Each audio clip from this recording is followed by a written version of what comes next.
Bienvenue dans Pépites de parents, le podcast qui t'accompagne à vivre ta vie de parent sereinement. Je suis Florence, coach parental et coach professionnel certifié, fondatrice de Parents Mission et maman de 3 enfants.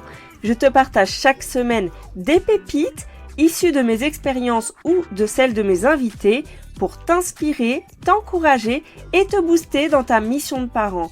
Bonne écoute!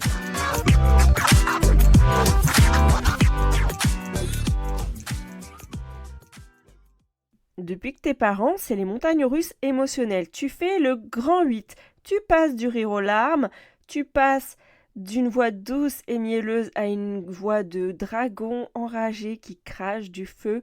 Oui, tu l'as bien compris. Tu es en plein dans la période de la petite enfance. C'est vrai que tant que ton enfant était bébé, oui, il y avait déjà le côté émotionnel, le sentiment des fois d'être perdu par rapport à tous les conseils contradictoires que tu entends. Et alors, depuis que ton enfant est en âge de s'affirmer, de dire ce qu'il veut ou ne veut pas, on est d'accord, la période du non, c'est assez challengeant, eh bien, toi aussi, tu te sens complètement dépassé, démuni, tu ne sais pas toujours comment faire face aux réactions de ton enfant. Donc, on va en parler dans cet épisode. Je vais te partager des clés qui vont t'aider à communiquer sereinement avec ton jeune enfant. Mais avant, je te partage une info. Je démarre à partir du 27 février une série d'ateliers parents pour les parents de jeunes enfants de moins de 6 ans. Si ça t'intéresse, toutes les informations sont sous cet audio et je t'invite vraiment à y participer. Tu peux venir seul ou en couple.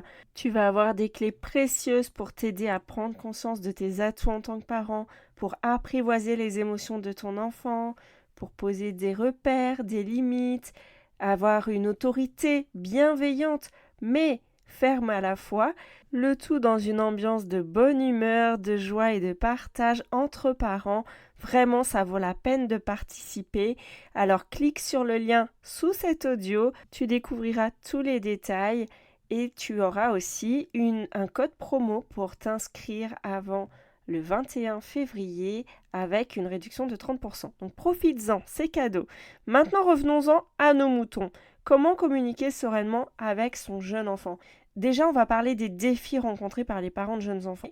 C'est clair que quand tu manques de sommeil, que les nuits sont agitées, clairement, communiquer, ça va pas se faire de la bonne façon. Parce que je sais pas si tu as remarqué, mais quand tu es fatigué, là, tu es beaucoup plus brutal dans le ton, dans les mots, dans le manque d'énergie, tu manques de patience, etc. Ensuite, c'est vrai que les jeunes enfants ont parfois du mal à exprimer clairement leurs besoins et leurs émotions. Ils peuvent aussi réagir impulsivement aux situations et ça, c'est une vraie source de stress pour les parents parce que des fois, tu ne t'attends pas finalement aux réactions de ton enfant, ça te surprend et c'est vraiment une source de stress. Tes enfants aussi peuvent tester les limites, ils peuvent chercher... voir si ça tient, le cadre, si des fois ils voient aussi des différences entre les parents. Ensuite, il y a une frustration parfois chez les parents qui ont du mal à comprendre les besoins de leur enfant, ont du mal à savoir ce qu'ils peuvent faire. Finalement, on leur donne des conseils tout le temps, mais ils ne voient pas comment ça répond aux besoins de leur enfant. Donc maintenant, je te partage des clés qui vont t'aider pour améliorer le quotidien avec ton enfant. C'est vrai que pour avoir plus de patience, c'est important que tu puisses te sentir en forme. Et pour cela, je t'invite vraiment à voir si tu as des difficultés à dormir, si tu dors peu, à placer ce sujet en priorité parce que ça t'aidera énormément pour garder ton calme face aux comportements difficiles.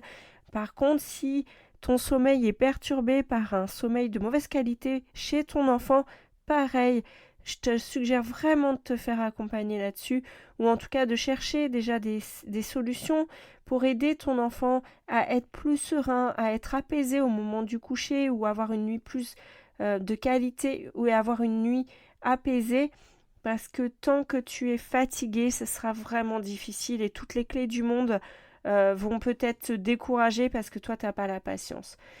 Deuxièmement, ton enfant a besoin de se sentir compris et écouté. Donc je t'invite vraiment à montrer à ton enfant que tu l'écoutes, à prendre le temps de te poser quand il te parle. C'est vrai que nous les parents, on est souvent sur nos téléphones et ça, tu vois, ça fait partie du quotidien. On va pas ne jamais utiliser nos téléphones, mais simplement de trouver des moments où on est complètement disponible pour son enfant, pour l'écouter. Tu peux aussi l'écouter de manière active, c'est-à-dire montrer que tu l'as entendu en répétant ce qu'il te dit. Il va se sentir compris et écouté. Troisièmement, tu peux utiliser vraiment un langage clair, concis, qui est adapté à l'âge de ton enfant. Plus c'est simple, plus c'est court, plus ton enfant va comprendre. Plus c'est compliqué, plus ça lui demande un effort de compréhension. Après, il y a des enfants qui ont un langage très développé. Moi, j'ai mes enfants, dès 2 ans, ils faisaient des phrases déjà bien élaborées. Par contre, quand il s'agit de donner des consignes, je faisais un effort d'être assez courte, très claire, pour qu'ils puissent vraiment assimiler ce que je leur demande. Il ne s'agit pas là d'une discussion, tu vois. C'est vraiment si tu veux que ton enfant comprenne ce que tu lui demandes, il faut vraiment prendre le temps de communiquer avec un langage adapté. Ensuite, quatrièmement, d'établir des routines. Je sais, il y a des parents qui n'aiment pas ça. Mais là, il ne s'agit pas de toi en tant qu'adulte. Il s'agit d'aider ton enfant à se sentir en sécurité. Et plus ton enfant sait ce qui va se passer, plus c'est prévisible, plus il se sent rassuré. Maintenant, ça ne veut pas dire être dans quelque chose de rigide et de figé. Pas du tout. Par exemple, si tu vois ton enfant, il n'a pas forcément conscience de l'heure. Donc plus tu mets en place des routines le matin pour l'aider à se préparer, par exemple, plus ça va, il va savoir ce qu'il a à faire, il va intégrer petit à petit les choses. Pareil pour le coucher, il ne s'agit pas d'être hyper strict et rigide à la minute près sur l'heure du coucher, mais par contre sur ce que tu vas mettre en place juste avant de dormir, de laisser ton enfant, c'est important qu'il ait des repères et qu'il se prépare au fait de se détacher de toi. Donc plus c'est routinier, plus ça va le rassurer. Ensuite, cinquièmement, la communication, elle est autant verbale que non verbale. Et ça, il faut vraiment s'en rendre compte. C'est pour cela que ta parole, elle compte bien sûr, mais il y a aussi ton attitude, tes gestes, les expressions de ton visage, la tonalité qui va être aidante ou pas d'ailleurs. Donc si tu veux vraiment que ton enfant, par exemple, tu lui dis on va partir du parc, ça va l'aider de voir que tu te lèves, que tu vas vers lui, que tu lui parles, plutôt que si tu restes assis et que tu lui cries au loin on va partir dans 5 minutes. Tu vois la différence?